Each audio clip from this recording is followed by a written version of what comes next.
Johnny's all wound up. He is all wound up. I am all wound up. What's up, everybody? I am Johnny Ray. And I'm Amanda. And this is 5 Hour Recovery. I'm a bit in a moody He's today. a little bit moody. We've dealt with 4 emotions just in the Yeah. last... Yeah. When I shave off all my facial hair, I turn into like a different person. And because I very rarely shave, right? Like I shaved for Easter. If you don't know, yesterday was Easter. Yes. Big holiday. Everybody's celebrating. It was just like hectic. Yeah, it was. People Draining. just crazy, right? Yeah, it was. It was fun though. And so then you get today, and we're having an amazing testimonial coming up with Morgan, who she says she's nervous, but she's on all of our Saturday videos. Right. So I don't understand that. We got a little bit of an audience here today. So we do have an audience today. Say hi, audience. Dave literally said hi, audience. Yeah, hi, he did. You're the audience. They're supposed to say hi to you. Yes. So what's new on the recovery front, Amanda? Just take over this video. I'm done. Right. No, I'm just kidding. I'm all right. His energy level's this small today. I'm a little tired. A little cranky. Yeah, we're just still plugging away. I mean, 5 hours going at it. We're that movement just taking over and kind of starting to see us more and more. We're a little bit more in your face, and it's kind of an exciting time for us. It is, and we will get in your face. Yes, we will. I have no problem approaching you in awkward positions and places like lines at grocery stores. I will come and talk to you in lines and grocery stores. True statement. Yesterday was awesome because we got to lead a little recovery part at New Life Church. We were very thankful for that. We had a lot of people, coming to salvation and seeking out resources. And, it was awesome. It was a really, really amazing Easter. And, we're doing all sorts of stuff. Yes. Too much to list and talk about. Amanda's doing her questions every day. It's really, really awesome. Yes. What was the question today? Today's question was about your toxic traits that you realized you had while getting clean. And what are you doing to overcome those? Wow, that list is long. For I would probably talk about some of your toxic traits there, Amanda. We got 2 minutes. Should I get my daughter? She might be able to tell it better. But no. No. Hi, Pat. Hey, Pat. How are you? It is Mo Day, but we always do our intro first. Yes. You act like you're new. Yeah, come on, bro. We're doing the intro just to set it up. Yeah. Eventually, pretty soon we're going to have a new slideshow that Morgan created that I really dug. I'm thinking we need some Top Gun music to follow it up. Like which one? What song from Top Gun? The obvious one, right? The Danger Zone. Yeah, there you go. Yes, let's go, yes, Danger Zone. Okay, there's copyright rules, so that would not be okay, but it'd still be really cool. It would be okay if somebody redid it. We just have to have somebody else sing it. Yeah, maybe I'll freestyle rap. Oh my God, that'd be badass. I'm not good at it, but I would try. Toxic traits. Yeah, talk about your toxic traits, there, Amanda. Impatient. That's one of my biggest one. I don't like to sit still. I don't like to wait. It's but I think that goes hand in hand with being an addict and instant gratification. I want right now, right here, right. So I'm really trying to slow down, be aware of it, acknowledge it when I do that.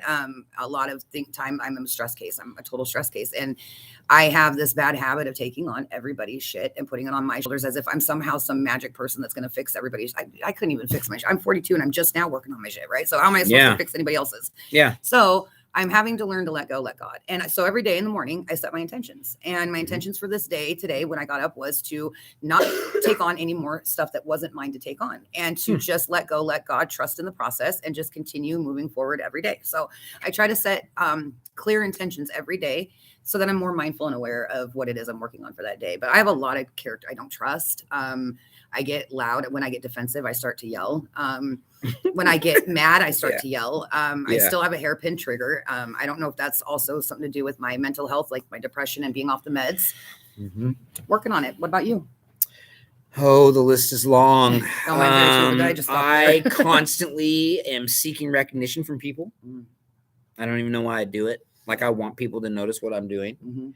And it's not important. And I know it's not important, but oftentimes I feel unnoticed. And I don't know if that's just from my active addiction or all that I got going on, or me being tired, but that's just me being real. I like to be real in recovery. I like to tell people honestly, I'm definitely an open book. Yes, I mean, I'll tell you whatever is going on in my life, and sometimes it's maybe too much info. Right. I'm actually more known for too much info than not enough info. But you're genuine, and I'll nobody talk about can say stuff you're not, that's maybe inappropriate, and possibly you didn't want to know that information. That's but okay. Yeah, but I seek recognition. I feel like we we back burner here at 5 Hour Recovery sometimes, and the amount of work and the amount of stuff that we're putting in is difficult. Well, it's almost 5 minutes. Yep, let's go ahead and. So I will introduce Morgan. Thank you, Amanda. You're welcome. Wonderful. Yes. We'll see you soon. Yes, absolutely. I think we'll do Grim next week if he's up for it. Come on, Morgan, get over here. Don't be so freaked out. You're on every Saturday video, dude.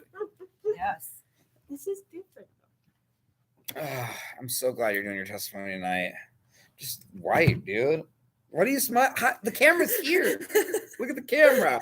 Welcome, everybody, to another episode of For Addicts, From Addicts, real, raw, unedited, and unprepared testimonies and stories of people who have gone through addiction and have pulled themselves out and are now on the other side. With me is an amazing guest today, is Morgan. If you know or don't know or should know, she is very active in 5R, has been since the beginning. She has an amazing story. She's with us on Saturdays. She shows up at our 5R meetings on Tuesdays. She's involved in everything, and she's very wise for her age. You know, they grow up fast. Gracie, Morgan, for their ages, they know a lot of stuff. In fact, I wish I was as smart as they were when I was their age. I probably wouldn't have made all the horrible decisions that I made. So Morgan's going to agree to share testimony with us today from beginning until end. Yep, there's an applause. You got an applause.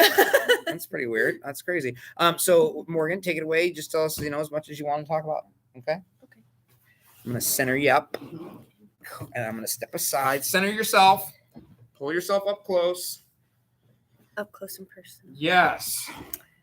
Okay. Take it away. So, my name's Morgan. Obviously, Johnny just introduced me. But I was born into a family of addicts. From my grandparents on both sides of my family, all the way down to me. I was born to Amy Hudson /Hillman now, and to Brent Gidney, in 2003, and I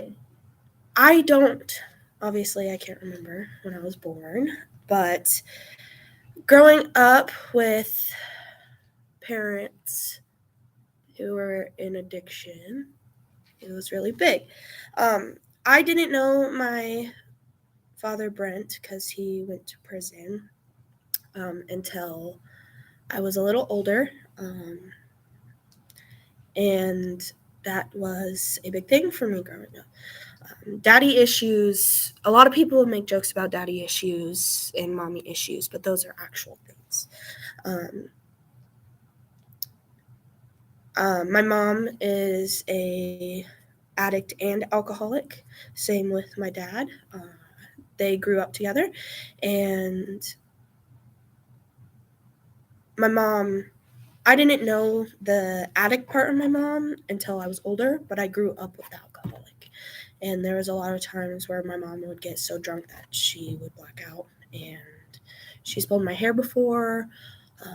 She's fallen asleep naked in a chair and had people dress her. And I was the one always stuck there. My sister, she was the one who kind of could escape because she was older and was able to. And we moved to Port Angeles when I was 7, I believe, around there. My sister was pregnant with my niece, and we moved out there to help support her because her first baby, my mom wanted to be there to support her, and it was very, it was a hard move because I grew up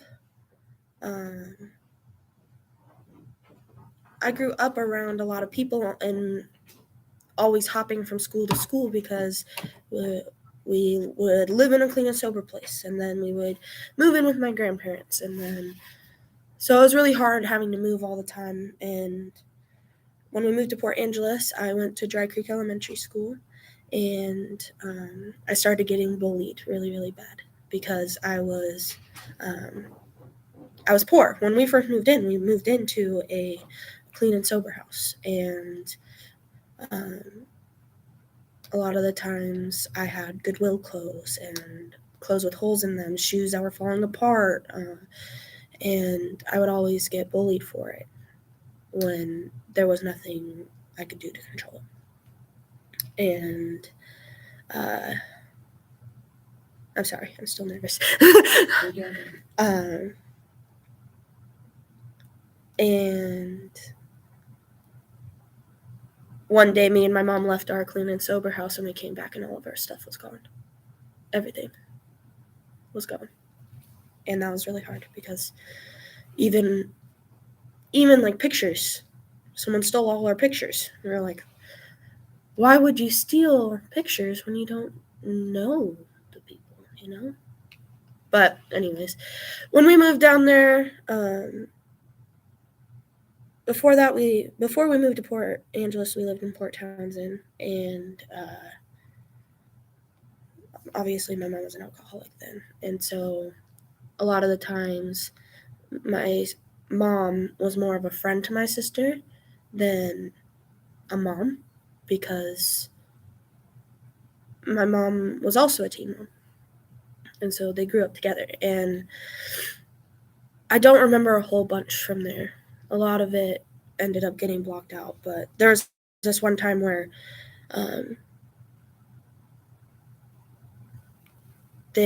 my mom was throwing a party for my sister and bought alcohol for them, and my cousin ended up bringing a girl with him, and the girl got mad at him for some reason, and she ended up walking home, and instead of finished walking home because she was so drunk, she ended up falling asleep in a ditch right down the road.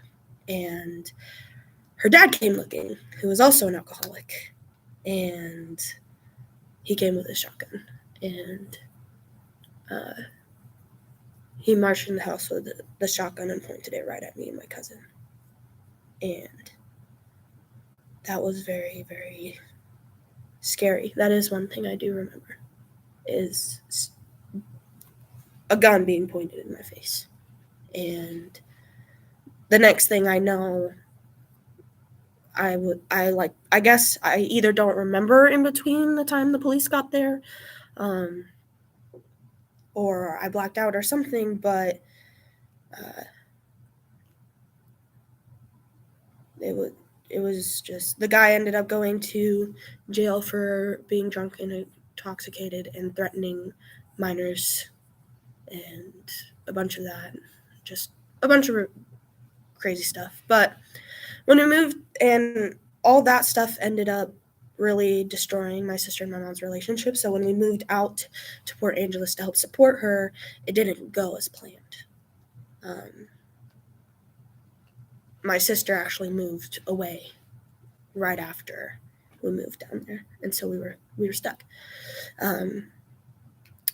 We ended up moving into the Old Pond Motel on the Old Truck Highway, and it literally used to be a hotel, so it was a 1-bedroom hotel, and I ended up living there. And I don't know if that's when a lot of the addict behaviors with my mom came back, but I do remember when we moved in there, it was also one of the best parts of my life, because that's when my stepdad moved from California to live with us. And because I didn't have a dad growing up, because he was either in prison or he just wasn't around, he was my dad.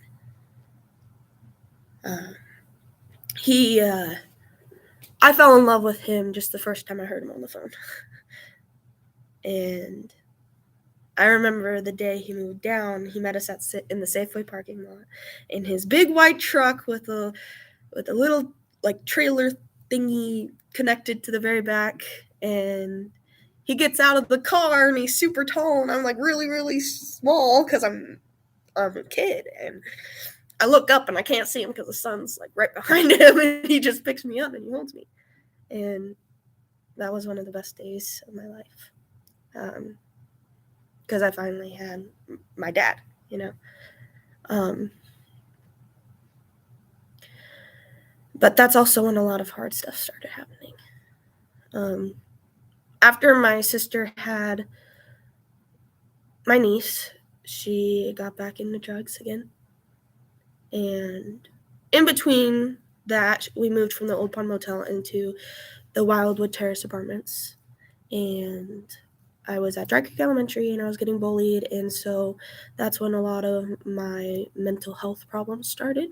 I already had some, obviously, but that's when they really started coming out because I was getting bullied, so there's a lot of stuff, and I had an IEP in math and in English in 3rd grade, and I actually ended up getting held back because of it. And I had this thing where my eyes, when I would try to read, would move way too fast, and I couldn't be able to focus to actually read. And so I would also get bullied for that too, because teachers would call on my name to read something, and then I couldn't do it, But my sister ended up getting back into drugs, and we ended up taking my niece, Alexis. And they also went and picked up my brothers from California because they were living there in a foster home, I think. But it was really hard for me because my sister's my best friend. And I lost her, My sister, ever since I was young, she would take me everywhere. And she was just gone. And so it was really hard. But when we moved in, when Alexis was living with us, I came really resentful of her because I felt like she was kind of taking over, if that makes sense. Which is obvious. She was a baby. She was really, really young. She's going to need the attention. But when you finally get a dad and then someone else comes along, it's like, it's hard. It's a lot harder than a lot of people expect. I was a chubby kid, and with the bullying that's when I started self-harming.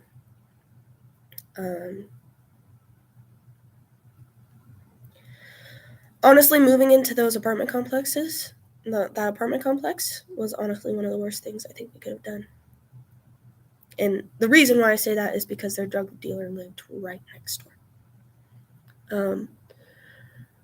Dad had gotten some bolts removed from his knee and his leg because he got in a really bad car accident, and he got them removed from his leg. And I don't know who initiated it, but they ended up getting high. And they had locked themselves in their bedroom for like 2 days and told us they had food poisoning. But Dustin was like, they don't have food poisoning. He knew. He's not stupid. He grew up with it. And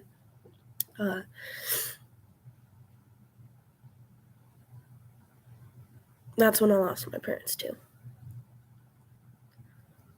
My father, Brent, he was in and out of my life. And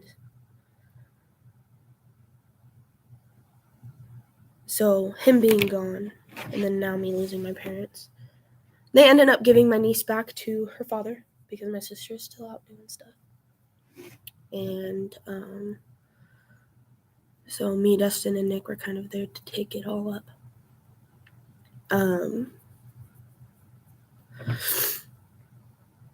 When a little bit after all this started happening, I ended up going on a family reunion trip with my father, and it was in Oregon. And I finally got to meet some of the family I'd never met. My dad had told my mom that it was in Washington, but it was in Oregon. But that's when, yes, I met some really good parts of my family, but I also met the terrible people. That's the first time that I was molested, and I was molested by my cousin. And I had always promised my mom that if anything like that happened, I would tell her. But when it actually happens to you, that promise disappears. Because you're ashamed of yourself because you felt like you could have prevented it. You're scared because you're scared of what's going to happen. You're scared you're going to get blamed for it. And all these other things start coming up. And so I did not tell anyone about it not happening until I moved in with my father. But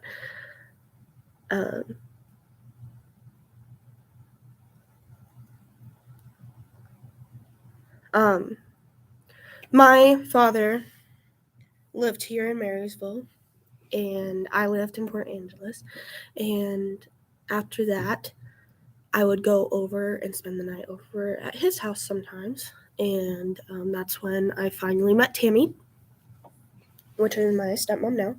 And they lived out on Camino Island, and they ended up getting married. And I have 2 stepbrothers and 2 stepsisters. And while my parents were in active addiction, me going over there was like hell, because my mom would call like every 30 minutes to an hour or every 2 hours to see if I had said anything to him, if I had given anything away, of whether or not, because we ended up moving. They would ended up getting in a lot of fights, so there was a lot of domestic violence involved. And there were times where I would jump out of my bedroom window just to run to a friend's house so I wouldn't have to be there. There were nights where I ended up staying at friends' houses for nights on end. We ended up getting kicked out of the Wildwood Terrace apartments. And we were kind of living out of storage unit a little bit. I was staying at friends' houses, and they were staying in the storage unit. And they ended up finding a place right next to Shane Park in Port Angeles. It's a park. And I thought it was really, really funny that they decided to start passing drugs through there, because right behind us was a police officer. Right beside us was a police officer living there. Right down the street was another police officer living. And there was a lot of people coming in and out of that house all the time. And Shane Park is one of the most active places for drug users because there is a forest around it. Shane Park and Lincoln Park. But Shane Park was very, very common. And there were nights where other people would sleep in my bed, and I would end up sleeping on the floor.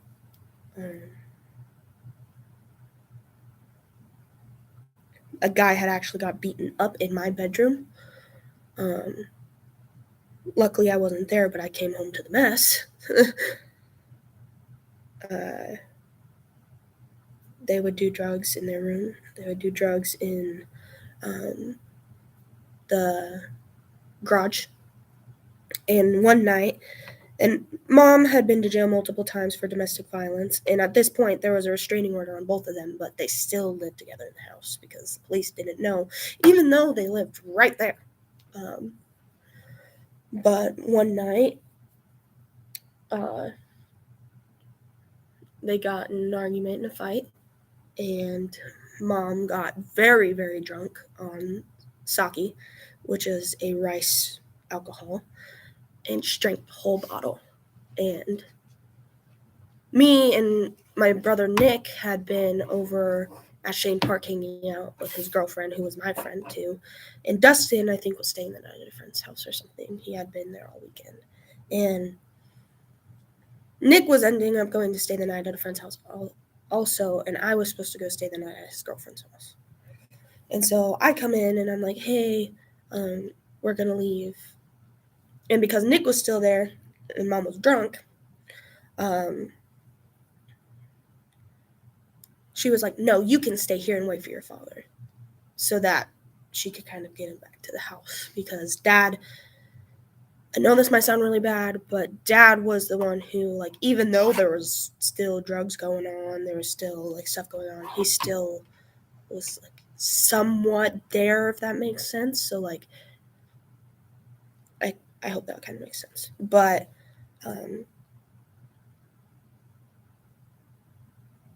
before that, I walked into the room and there was broken meth pipes on the ground all over the place because they had gotten in a fight, and I ended up having to clean it up.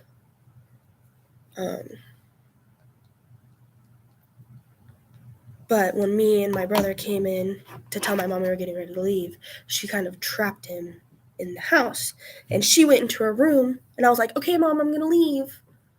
And she still had the sake bottle in her hand. There was still a little bit left in it, like a very little bit. And I was like, Nick, when I say go, open that door, and we need to run. Because there was no way Nick was going to be able to stay in that house and be safe.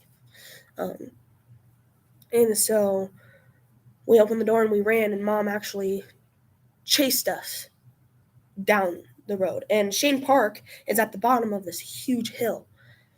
And we lived on the other side of it. And him and his girlfriend ran through the park. And Mom went around and up the hill chasing us with the sake bottle. And luckily, when we came through and we came up on the top of the hill, she was very close, but Dad was walking towards us. And me and Nick just kept going. He split off to go to his friend's house, and I split off to go with his girlfriend to her house. And she ended up flipping my jacket inside out and taking my backpack, so that if Mom was still following us, I could get away. And she wouldn't know, And I ended up staying the night at her house. And the next day, similar thing happened. Mom and Dad got in another fight, and I had 2 birthday parties to go to. One was my boyfriend's at the time, and the other one was my friend. And the one with my friend was right across the street at the park, and my other one was at the skating rink right down the street, right in downtown. And so I went to the one right across the street, and they got in a big fight. She was like, Mo, pack your stuff, we're leaving. And so we went to the gas station called Texaco to meet Mom's drug person who worked there. And I ended up going to my boyfriend's place, and I hadn't eaten because everyone who would come through the house would eat everything. And I hadn't eaten, so they bought me food. And his sister, Alanis, was also my friend. And me and Mom didn't have a place to stay for the night, so she lived out on the res. And she was like, okay, you guys can come stay with me. Well, what ended up happening was we got all the way to her place, and then my mom had her take her back to the house.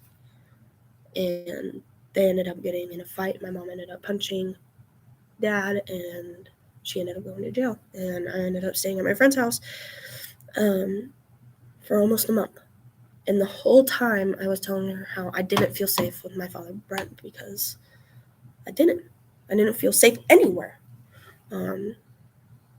And so the whole time she had been talking to him. And one day, my mom was still in jail. One day I was in school. I was sitting in class, and the teacher was like, Morgan, you need it. It was a substitute teacher. For some reason, all of my teachers were gone that day. But what was actually going on was they were all in the office waiting for my father, Brent, to get close enough before bringing me in. I was 12 at the time, and they called me into the office, and they were like, CPS had been called multiple times, and every time they warned my parents, which I don't think is smart, but just saying. But they called me into the office, and they were like, so they asked me some questions. They were like, why hasn't your mom been answering her phone? Why are you having to get bus passes every day from your friend's mom to come over for the past month and a half? And I just honestly didn't answer because I didn't want to lose the only person I've known my whole life, which is my mom. And they were like, well, your father, Brent, is 10 minutes away from the school, and you will be moving with him. I flipped out like no other. And they ended up having to lock me in the nurse's office because I tried running out of the school and hiding. And that was the last time I saw any of my friends. And my friends were my family at the time. And he came and got me, and I didn't say a word to him. I gave him a hug, and that was it. And then I got in his truck. They forced me into the truck. And we stopped at Helena's place. And got my stuff and left. I ended up moving in with him. And for the first month to 2 months, I did nothing but cry myself to sleep every night and wake up with nightmares.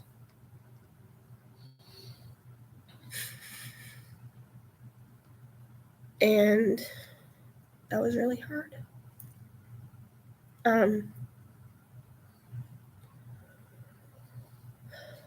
Sorry.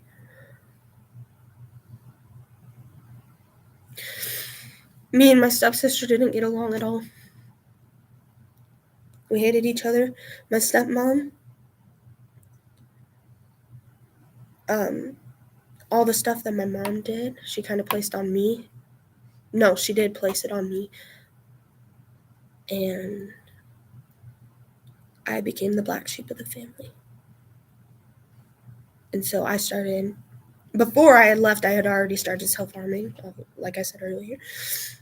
Well, when I moved in, my depression went 10 times worse. And I started hurting myself more. I learned how to hide it really good. But then one day I made the mistake of wearing a short sleeve shirt to bed because it was really hot. And my dad came in to say goodnight. And he saw it. And they would always threaten, like, if you don't stop, I'm going to take you to a mental hospital. And one day my stepmom came in and said that to me. And I was like, take me. I literally started walking to the door. I was like, if you're going to threaten to do it, take me. Don't just say it and not do it. And my stepmom has smacked me before. There was a lot more mental abuse and verbal abuse than physical abuse. My doctor put me on sertraline. I went to Marysville Middle School. I made friends there, and life was okay for a little bit. And then it got worse again. And I started experimenting with drugs at I had drank before and smoked marijuana since living in Port Angeles. But when I moved in with my dad and my depression got worse is when I started experimenting with pain pills. And I tried meth one time, but I didn't know what it was until after. And I did not like it at all. Didn't like it. I never did it again. But I got really addicted to pain pills and Xanax and alcohol. Alcohol was a big one. I don't like Fanta anymore because one night my getaway was roller skating. It always has been. And that's where I would go. And that's where I would always get high. That's where I would always drink because you were very easily to sneak it into Marysville's skate deck. But I ended up starting hanging out with the wrong crowd. I started experimenting more. That's when I started getting in bad relationships and basically selling myself, if that makes sense. Because I wanted to do anything to just feel okay. Because I wanted to end it all. I didn't want to deal with my trauma anymore. I didn't want to deal with the pain. I didn't want to deal with seeing my mom and dad in the field next to me and not being able to say anything. Going to Walmart and having to hide from them because they're in the next aisle. Going to my grandma's to go to the races and my mom being in the elevator next to me and me having to go lock myself in my grandma's room.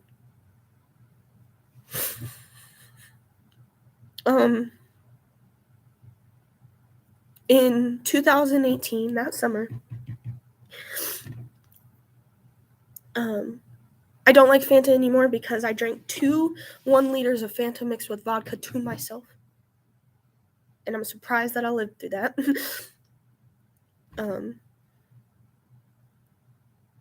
In the summer of 2018, we went on a family vacation to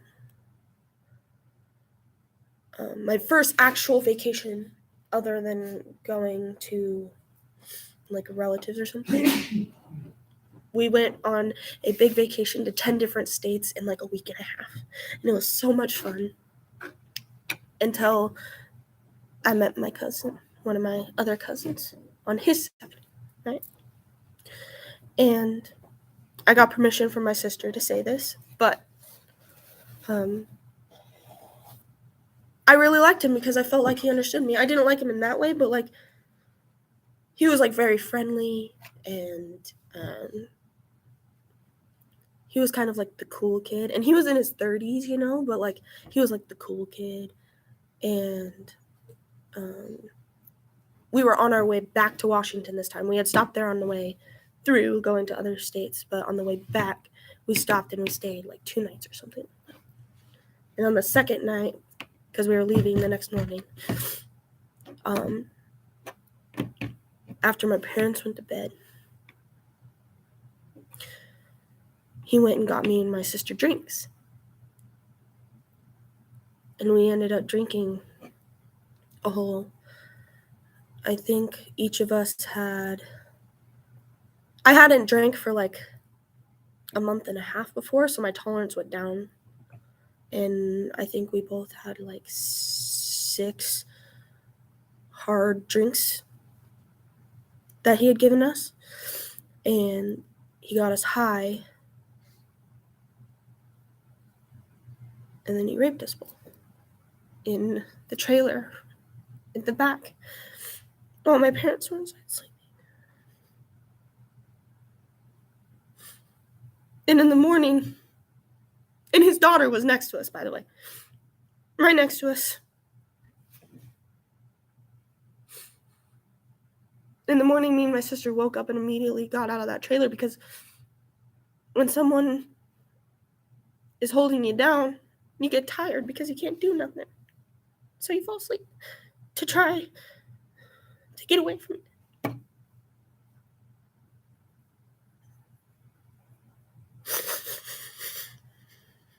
In the morning, me and my sister got out of the trailer, and we just looked at each other and promised never to say anything. And that ate at me. It killed me inside. Because when I told my father, Brent, about my cousin touching me finally, he didn't report it. He just made it so that he wouldn't come over anymore. So when that happened, I was like, I'm not going to tell him anything, because nothing's going to get done about it anyways. And as I said, that's when more shame comes on and all that stuff. And when I got home, I tried killing myself. No one knew because it didn't happen. But I'm sorry, I'm trying to hold myself together so I can keep going.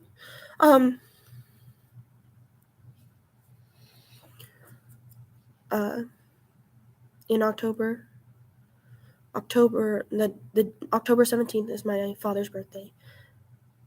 I took 2 full bottles of my antidepressants because my doctor thought it was a good idea to give a suicidal depressed teen 4 bottles at a time to make sure that they wouldn't run out. And I ended up taking 2 full bottles of my sertraline. And I slept on it overnight and went to school the next day, barely being able to walk and talk. I was pale. I was shaking.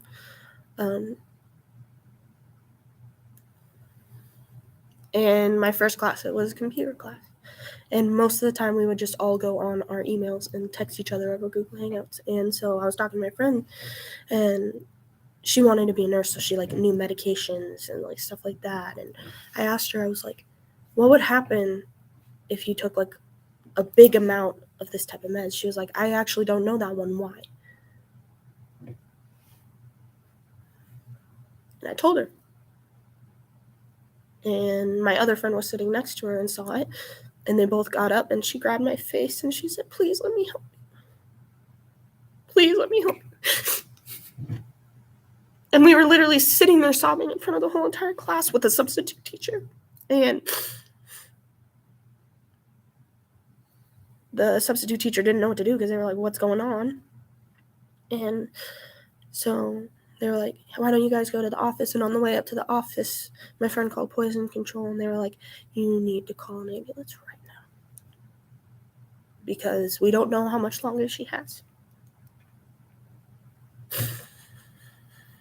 And when I get up into the office and my friends tell the secretary, who I knew because she went to my church, it was her, it was one of the members of my church, it was her daughter, she starts yelling at me. She was like, why would you ever do that? What is wrong with you? All this other stuff, and they locked me in a room. And my father they called my father, and he was like, she didn't do it, she's just doing it for attention, all this other stuff. And I was like, look in the bathroom garbage because it's right there sitting there. I bet you if you look in there, it's there. And they called an ambulance, and when the ambulance got there, they had to hold my dad back because he was like, no, she can just go home and sit in her room and sleep it off. And they literally they had to hold him back while they carried me into the ambulance because I couldn't walk anymore. When I got into the hospital, the doctors were very surprised that I survived because all my organs were starting to shut down. I couldn't walk anymore. I couldn't feel my legs. And I went in there with organs failing, and then they just started working again. And I ended up going to a mental hospital from October 19th to December 11th. And I just want to say mental hospitals are very traumatizing. There are a lot of things in there. Yes, they can be helpful. They can. But there are a lot of things in there that you never want to see. Like, I still have nightmares. And it's been years. On December 11th at 5:30 in the morning, I clocked out of the mental hospital. And I was, by 7:30 in the morning, it was either I go to a mental facility where it would be on my record for life as mentally ill, or go to Teen Challenge. And when I agreed to go, I was told that it was at most a 9-month program. And within me being in the mental hospital, my parents got clean. And I was able to see them for the first time in over 5 years. And so me agreeing to go to a 9-month treatment center was so that I could see them when I got back. Well, on December 11th at 5:30, I clocked out. And by 7:30 in the morning, with both my parents and my father and some people from my church, we hopped on a plane to Boise, Idaho, to Teen Challenge Boise Girls Academy. And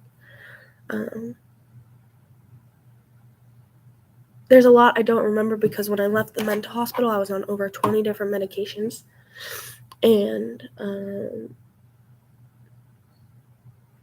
my doctor didn't give all the prescription papers for every single medication I was on, so I started withdrawing from a bunch of them. And when I walked in the front door, they shut it behind me and locked it with my family with me. And I was like, okay, that's weird,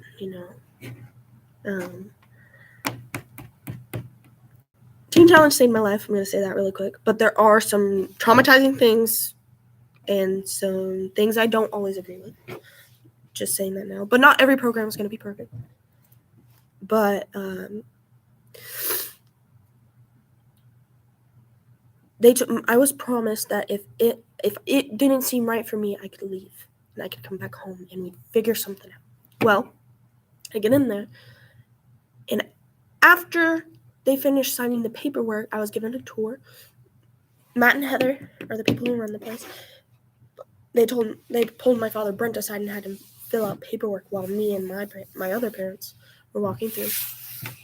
And then I get to the door and I was like, I don't feel like this is right for me, and I go to walk out. And they quickly made me say goodbye to everyone, and they pushed them out the door and locked me in. And they took me back into the dorm, because it was a dorm at the time before we moved buildings, and they made me strip down so that they could mark every scar on a piece of paper. They could see everything. They took my shoes away.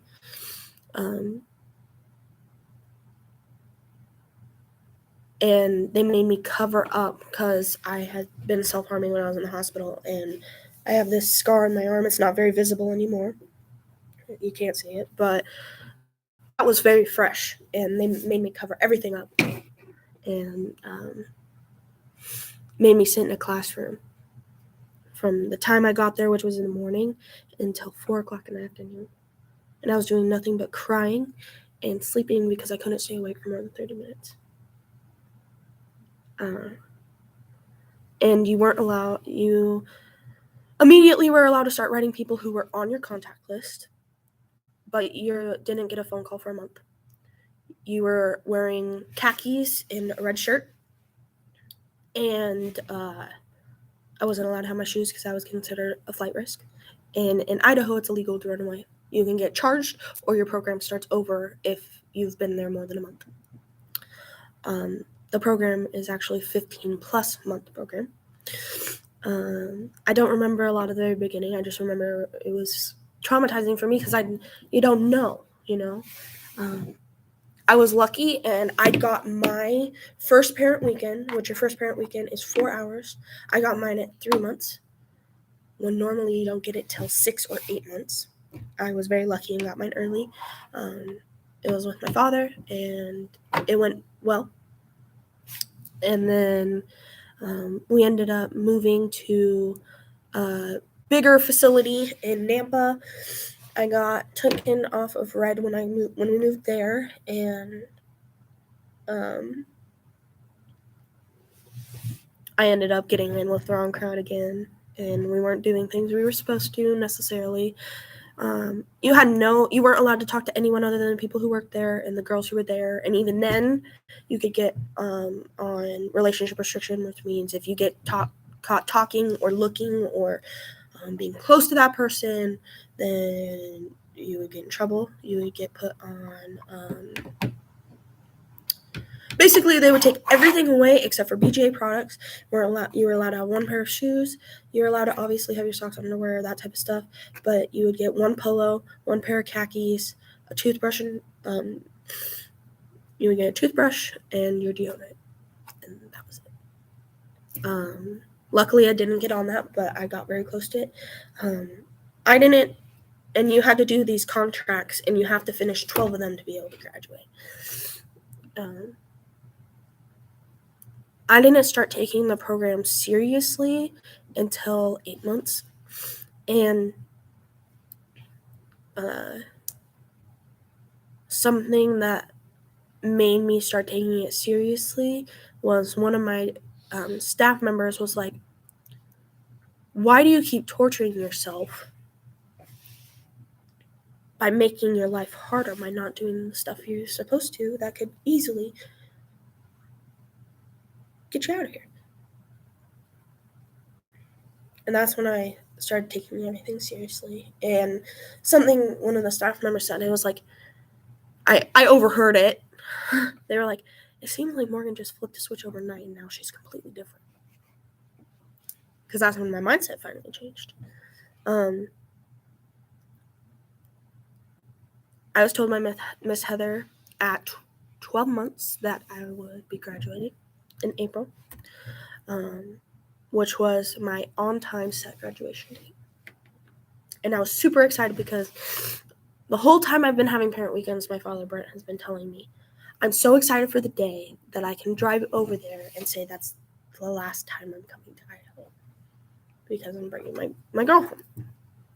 And they had moved to Cedar Woolley from Marysville while I was gone, and he was telling me about my room and getting me all excited. But the whole time he was doing that, he was talking to Miss Heather about me staying.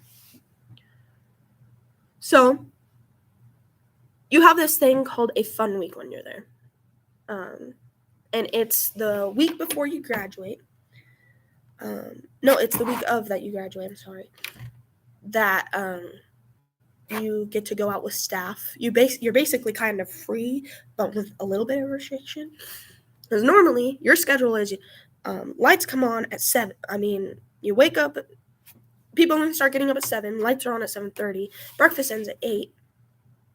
You do chores from 8 to 9:30. Then you have chapel from 9:30 to 10, and then you're in school from 10 all the way until 4 o'clock in the afternoon. And the week before, I was told my sister was in a car accident. She was in a coma, and they didn't know if she was going to make it. Then I was also told my grandma was in the hospital and that she's dying. And just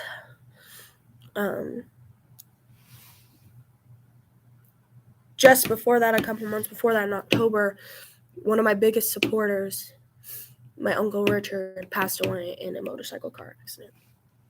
And that was very hard on me.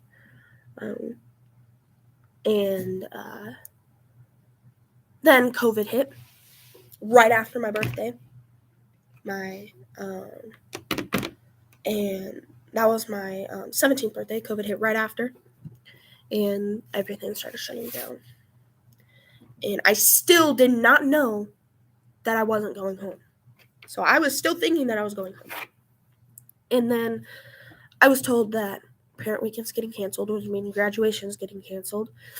And then I got told, this is all within a span of a week. Then I got told, so me and your dad have decided that you are going to stay for the Next Step program, which Next Step program is a leadership program. And I was like, how long have you guys been talking about this for? And she's like, we've been talking about it for like 2.5 months. And I was like, are you serious? I got very upset. And so I still ended up graduating in April, and I ended up joining Next Step. My grandma didn't die. My sister was fine. But I was still bitter. I was still hurt. And I almost got kicked off in Next Step and put back on red, which meaning program restart, because I was still upset after only being on Next Step for 2 weeks. I was like, are you serious? There's a lot been going on in the past month, and I'm expected to be okay after only 2 weeks of finding this stuff out. They're like, well, you're leading an example. I'm like, leading an example means showing your feelings too. So I ended up staying for a whole nother year after already being there 2 years. I ended up staying. No, I had been there a year and a half, and I ended up staying another year until I turned 18. And I never got to get a home pass, which you usually get a home pass right before you graduate if you're going home. I never got a home pass. I basically ended up faking it till I made it. So I turned 18, and Brent came and picked me up April 10th, and I said goodbye to that place.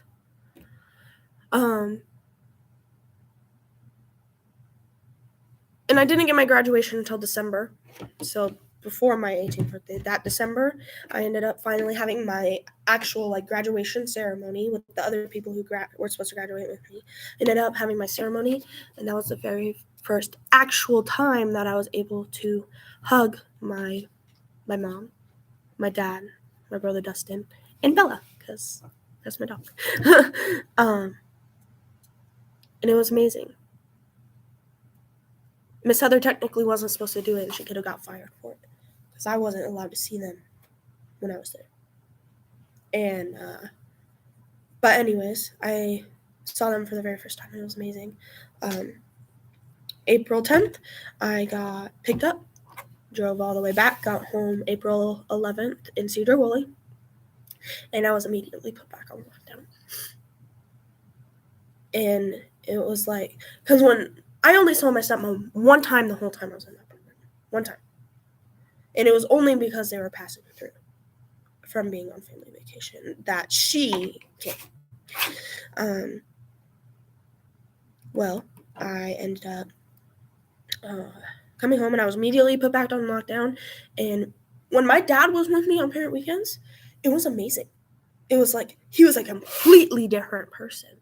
I was like, oh my gosh, it's not just me changing, it's them too.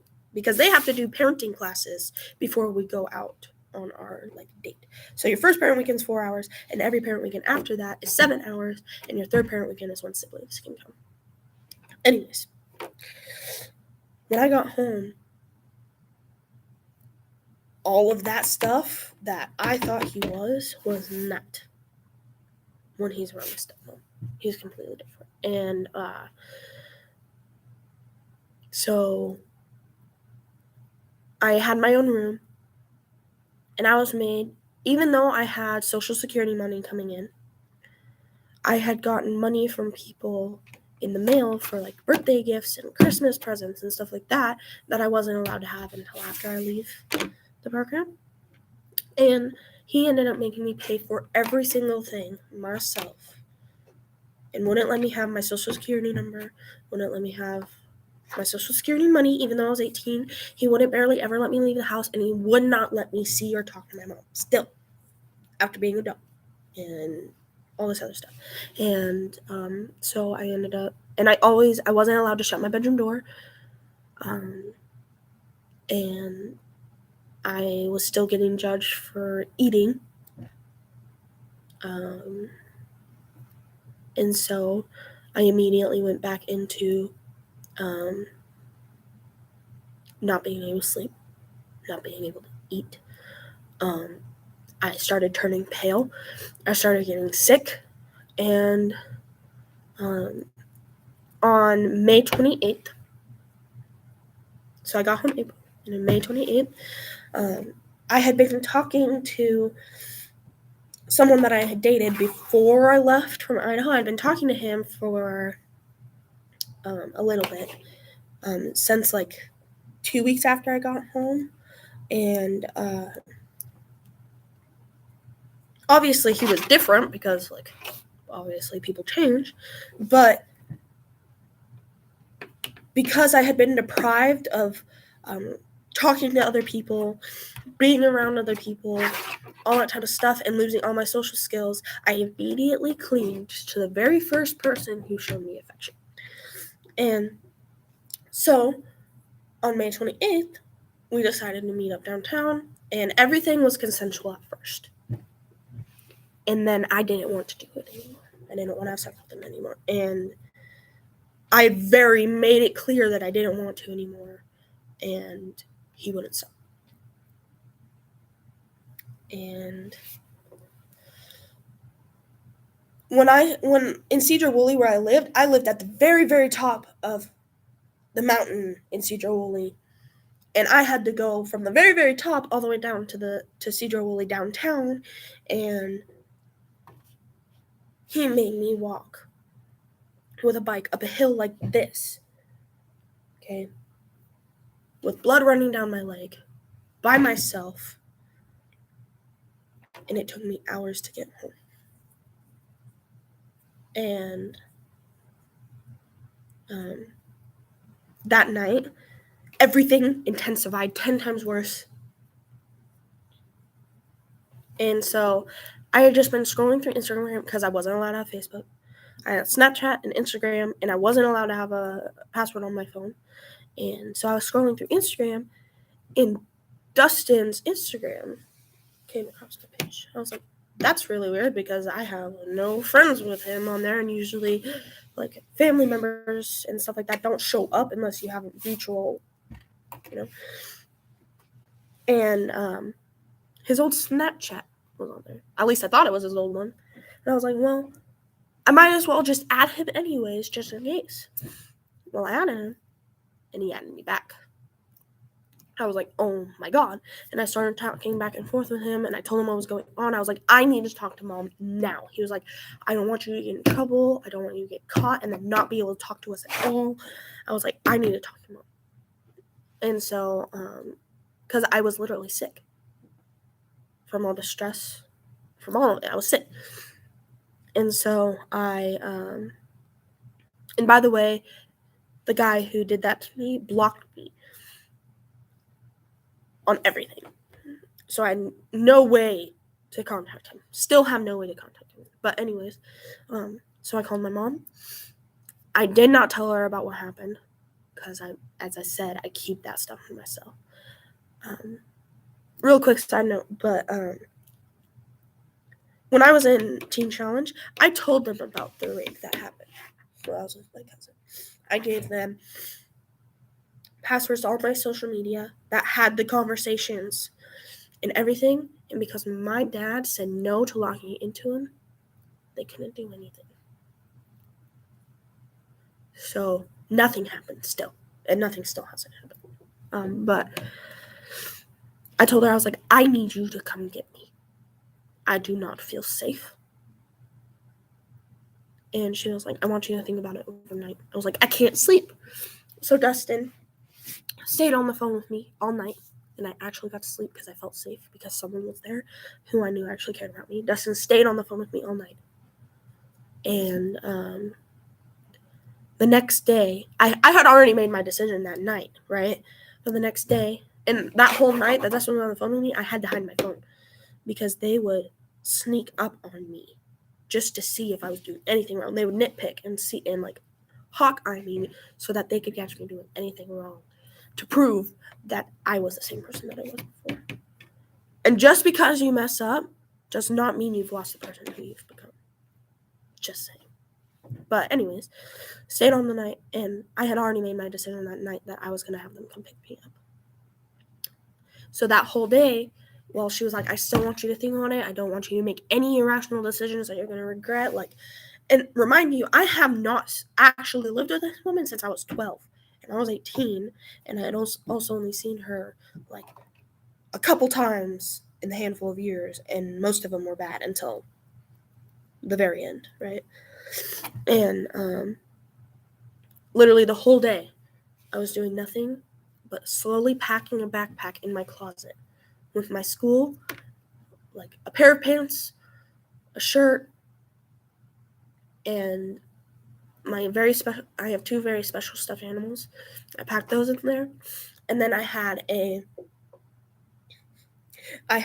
Kraken rum bottle that I had been filling with money that I'd been saving up. Because for some reason, when I first moved in, I was like, I need to save up. I had no clue why, but I just was like, I need to put money in here all the time because Brent and Tammy are alcoholics. But anyways, I had slowly been packing that backpack, and then I was like, Dustin, I need to call Mom. So he handed her the phone. I was like, you need to come get me, and you need to come get me now. And so they were like, okay, we're on our way. They pulled up across the street from us. Lived a guy who had donkeys. And they pulled up into the driveway and pulled in backwards so that when I came out, I could just get in the car and get going. My mom was like, you need to make sure you tell your father that you're leaving. I did not tell him because I knew that if I would have told him that I was leaving to go live with my mom, I would have been trapped in that house. That phone would have been taken away. Wouldn't have been able to contact them, and I would have been locked in my room.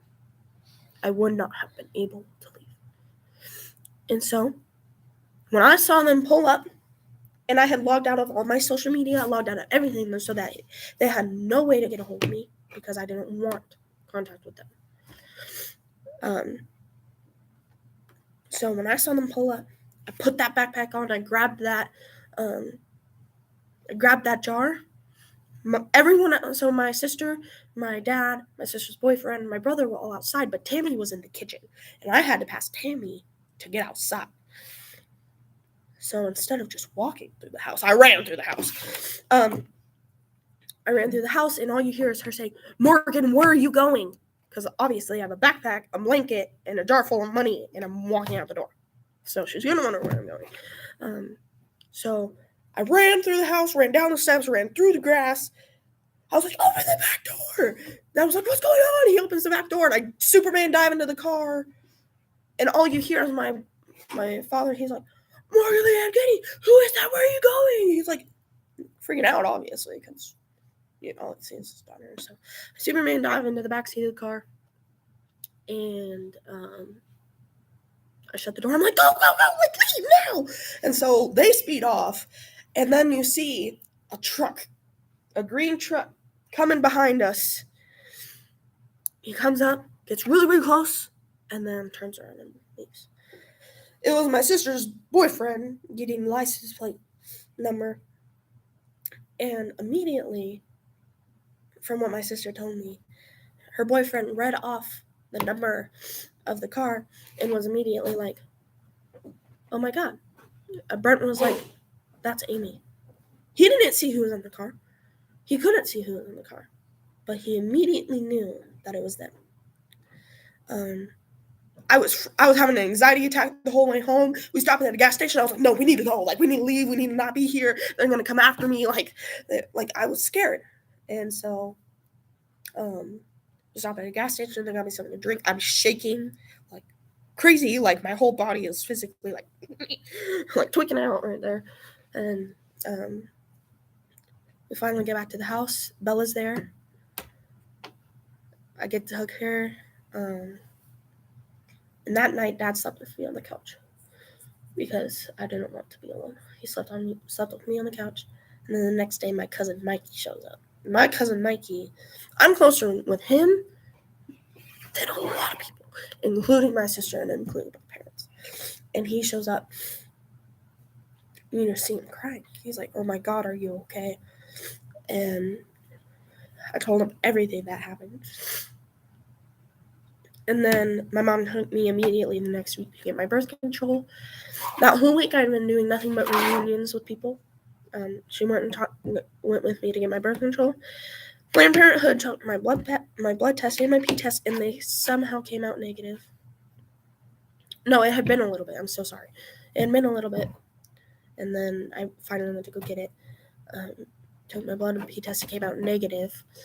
And then, so they gave me my birth control.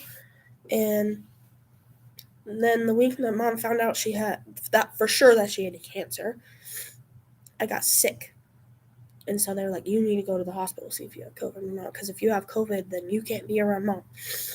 And so, and I had been having really, really bad cramps. And when I was in Idaho, I found out that I was getting ovarian cyst. And it made me to the point where I was crippled over. And so they were like, okay, you're sick anyways, go to the hospital, try to figure out what's going on. And at this point, me and... am I allowed to use names? I wouldn't use lasts. Okay. Maybe just first name. I had been best friends with this guy named Michael. And then it ended up becoming more than that. And he had drove me to the hospital, dropped me off, because he had work, and then after he came back after he got off of work, and he was sitting there next to me, and the doctor comes over. I'm super sick, sitting there like half conked over in the chair with excruciating pain, and he walks up to me, and he's like, so your blood and pee test are coming in. Like, he's like the sweetest doctor in the ER I've ever met, right? He comes up to me, he leans down, and he quietly is like, so I don't want to freak you out, but your blood and your pee tests are coming back positive as pregnant. I was like, there's no way. And all you see is Michael's face go. He's like, but then he was like, there's no way, because it would have been way too soon for anything to show up. I was like, there's no way. I'm like, I have my birth control. I pull out my birth control card. I'm like, there's no way I'm pregnant. He was like, it is coming out positive pregnant. So what we're going to do is we're going to order ultrasounds. We're going to go get the ultrasounds. Well, sure enough, we do the ultrasounds. There's a baby in there. But they were saying I was 6 to 8 weeks, which is matching up exactly with what happened before I left. And so I had to come home and tell my mom, who just found out she had cancer, and tell my dad, who just found out my mom had cancer, who is going through complete mental just craziness, because that's hard to find out that your wife has stage 4 terminal lung cancer and she's going to die within 6 months to a year, because that's what they thought. And I had to come home and tell my mom, who just found out who had cancer, whose daughter just moved back in after years of not being there, that her daughter was pregnant. I walked in through the door, and Michael was like, I can tell her if you want. I was like, yeah, because I do not want to say anything. I walked through the door. I'm like, Mom, I have to tell you something. And Michael gets ready to say it. She's like, you're pregnant. I'm like, yeah. She at first was like, and then she got excited. But then there was telling my dad, who just got his baby girl back, because I'm his baby girl, as everyone knows. And we told him, and he walked out of the house and got in his car and drove away. He called me. Huh? He called you? I don't know why that's important. And, well, I didn't know. So not only is my mom going through a bunch of stuff, my dad's going through a bunch of stuff, I'm going through a bunch of stuff because of all this shit going on. And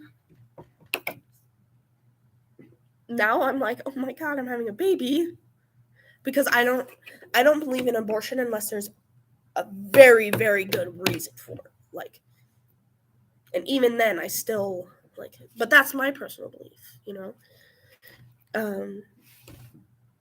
So another big life change happening all at once. My mom was like, I think there's a reason for it, because when one life leaves, another one comes. And she's like, I just hope I will be here for when she's here. For the first little bit, my dad was very distant from me and treated me different. He wasn't trying to. It wasn't his intention, but he was, because now his view is completely different, you know? It's very expected, but at the time I was like, my dad doesn't love me. Like, those thoughts started coming in my head. Well, I started diving deeper into this relationship with Michael.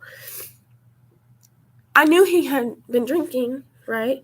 But I didn't know the extent of it. Because for me, I'm like, say you're like, not everyone is made for drinking, okay?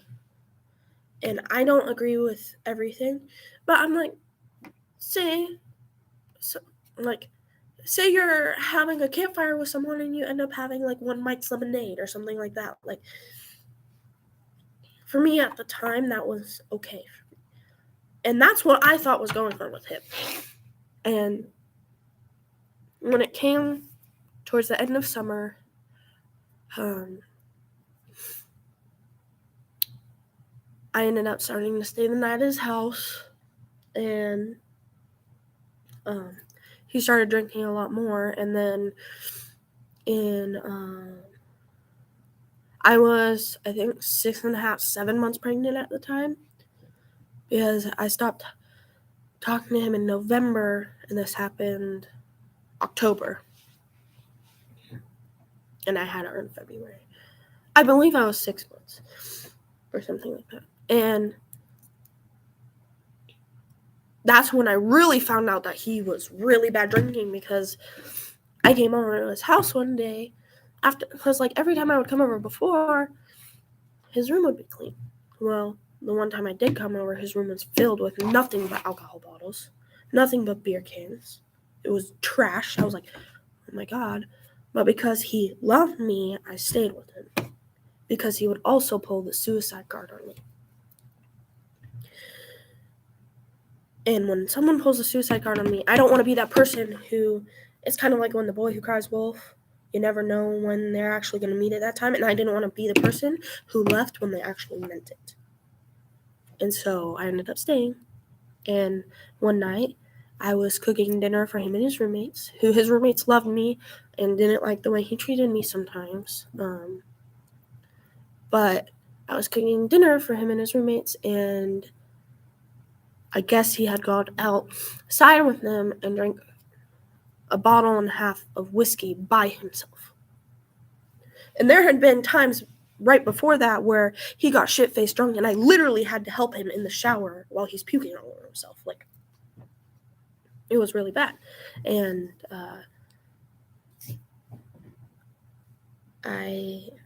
he came inside talking about how he's killed people and how I should be scared of him. And when I didn't respond the way he wanted me to, he pushed me up against the fridge by my neck and started choking me. And when he still saw that he wasn't getting the response he wanted to, he stopped and he was like, I'm sorry, I would never hurt you. And then 10 minutes later, while I'm still cooking dinner, he started doing that again. And I just kind of ignored him. And then he pulled me down backwards with my hair onto the floor while pregnant. And I left. And I kept it to myself. We ended up not seeing each other for a little bit. And then I made the mistake of unblocking him. And I ended up going and staying the night at his house again, and he got shit-faced drunk again after everything changed. I ended up coming home, and immediately those toxic traits started coming back. Immediately when he started texting me. I was on the phone with one of my friends who was having some, like, really bad thoughts, and he got really, really mad that I wasn't paying attention to him. And I ended up blocking him. And he ended up texting my phone number because I thought I blocked him, but I ended up deleting it. He texted my phone number, started threatening to come over with baseball bats and knives and start meeting people up. And then, there's another person reach out to me and start harassing me. And then he was like, the reason why I contacted this person was to get drugs and a gun so I can come down there and do what I do best without any remorse. And I was like, okay, this is enough. So I blocked him on everything. And I ended up filing a restraining order. And the judge put down the wrong date on the paperwork, but told me a date. And didn't give me paperwork showing what date it would be. And I missed it by a day. And I would have had to restart after I've been doing it for 2 months. And so there's no restraining order. But I still haven't contacted him, haven't seen him, haven't heard from him, which is a blessing because in February I had my beautiful baby girl, Emery. She is almost 2 months, which is crazy. It's crazy. I still don't have a good relationship with my dad. They're moving to Wyoming. And me and my dad have rekindled that relationship with, he fell in love with Emery way before she actually came. It just took a little bit more time, which is okay.